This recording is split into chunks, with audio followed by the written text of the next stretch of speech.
گولڈی locks اور تین بھالو۔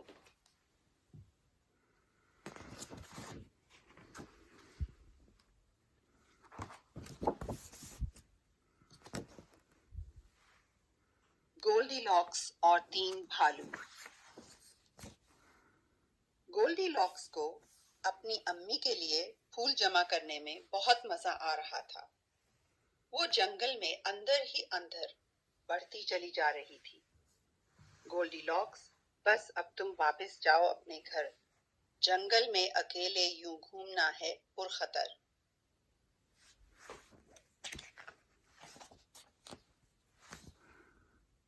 اس کو خوبصورت باغ میں گھرا ہوا ایک چھوٹا سا بنگلہ نظر آیا۔ میں یہ پھول توڑنا چاہتی ہوں، گولڈی لاکس نے کہا۔ دیکھوں گھر کے اندر کوئی ہے؟ ٹھہرو گولڈی لاکس، دروازے پر دستک دو ایک بار پھر، شاید کوئی خطرناک چیز ہو اس کے اندر۔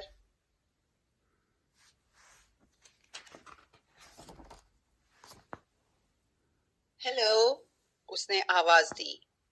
کیا گھر میں کوئی ہے؟ لیکن کوئی جواب نہیں آیا۔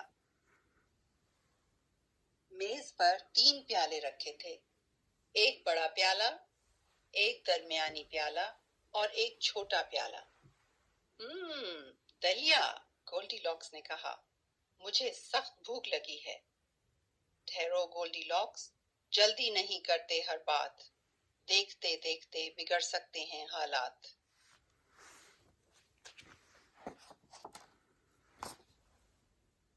گولڈی لاکس نے بڑے پیالے میں سے دلیے کا ایک چمچہ منہ میں رکھا۔ آؤچ! وہ چیخی۔ دلیا بہت ہی گرم تھا۔ پھر اس نے درمیانی پیالے میں سے دلیا چکھا۔ یک! وہ بے حد ٹھنڈا تھا۔ خیر، چھوٹے پیالے کا دلیا بالکل ٹھیک تھا، لہٰذا گولڈی لاکس نے اس کا صفایا کر دیا۔ اب اس کا پیٹ خوب بھر چکا تھا، لہٰذا وہ گھومتی ہوئی دوسرے کمرے میں پہنچ گئی۔ ٹھہر جاؤ گولڈی لاکس، آخر تم ہو کس چکر میں؟ اس طرح تو مت جھانکو کسی اور کے گھر میں۔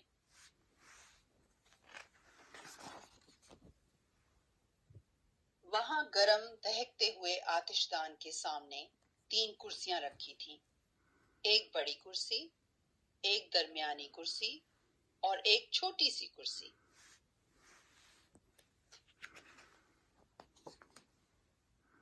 سب سے پہلے گولڈی لاکس بڑی کرسی پر چڑھی، لیکن وہ بے حد سخت تھی۔ پھر وہ درمیانی کرسی پر چڑھی، لیکن وہ بہت نرم تھی۔ لیکن چھوٹی کرسی بالکل ٹھیک محسوس ہوئی۔ گولڈی لاکس نے پیچھے ٹیک لگائی تھی کہ سنیپ! کرسی کے پائے ٹوٹ گئے اور وہ فرش پر گر گئی۔ آؤچ! وہ چیخی، یہ نامعقول کرسی! اوہو گولڈی لاکس، تم نے کیا یہ کیا اندھیر؟ اٹھو اور جلدی بھاگو، ورنہ نہیں تمہاری خیر۔ گولڈی لاکس تھکن محسوس کر رہی تھی، لہٰذا وہ اوپر کی منزل کی طرف چل دی۔ سونے کے کمرے میں تین بستر لگے ہوئے تھے، ایک بڑا پلنگ، ایک درمیانی پلنگ اور ایک چھوٹا سا پلنگ۔ وہ پہلے بڑے پلنگ پر چڑھی، لیکن اس میں بہت زیادہ گٹھلیاں تھیں۔ پھر اس نے درمیانی پلنگ آزمایا، لیکن وہ بہت زیادہ لچکدار تھا۔ ہاں، سب سے چھوٹا پلنگ بالکل ٹھیک تھا، لہٰذا وہ لیٹ کر گہری نیند سو گئی۔ اپنی آنکھیں کھولو گولڈی لاکس، اب یہاں کچھ نہیں رکھا، لگنے والا ہے تمہیں ایک زبردست دھکا۔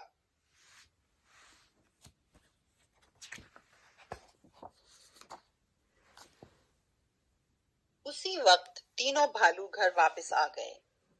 ابا بھالو پہلے تو ایک ٹوکری سے ٹکرایا، پھر اس نے میز کو غور سے دیکھا۔ کوئی میرا دلیا کھاتا رہا ہے، اس نے زور سے ہرا کر کہا۔ کوئی میرا دلیا کھاتا رہا ہے، اماں بھالو نے درمیانی آواز میں دہرایا۔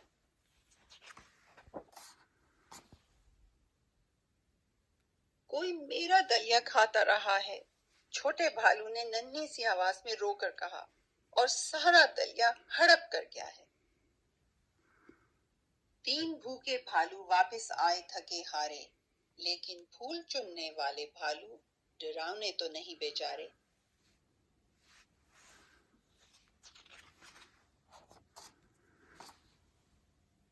ایک دوسرے کا ہاتھ پکڑے ہوئے وہ آہستہ آہستہ بیٹھنے کے کمرے میں گئے۔ کوئی میری کرسی پر بیٹھتا رہا ہے، ابا بھالو نے زور سے ہرا کر کہا۔ کوئی میری کرسی پر بیٹھتا رہا ہے، اماں بھالو نے درمیانی آواز میں دہرایا۔ کوئی میری کرسی پر بیٹھتا رہا ہے، چھوٹے بھالو نے ننھی سی آواز میں رو کر کہا، اور اس نے میری کرسی توڑ ڈالی ہے۔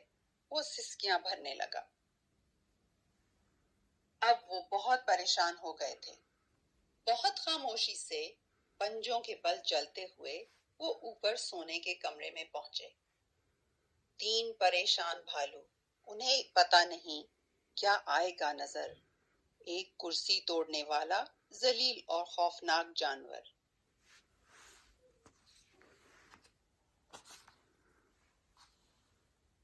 کوئی میرے پلنگ میں سوتا رہا ہے، ابا بھالو نے زور سے غرا کر کہا۔ کوئی میرے پلنگ میں سوتا رہا ہے، اماں بھالو نے درمیانی آواز میں دہرایا۔ کوئی میرے پلنگ میں سوتا رہا ہے، چھوٹے بھالو نے واہ ویلا مچایا۔ اب اس کی آواز ننھی نہیں تھی، اور دیکھیے،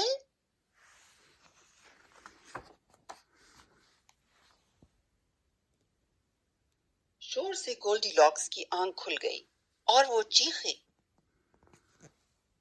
جبکہ بھالو ابھی حیرت کے غوطے سے نکل ہی رہے تھے،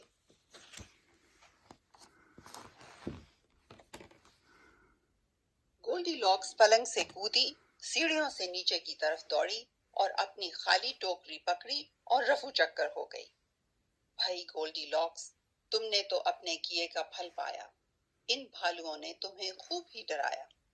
چلو ایک چھوٹا سا راز تمہیں بتاتے چلیں ساتھ ساتھ، وہ بھالو بھی اتنے ہی ڈرے ہوئے تھے، ہے نا مزے کی بات؟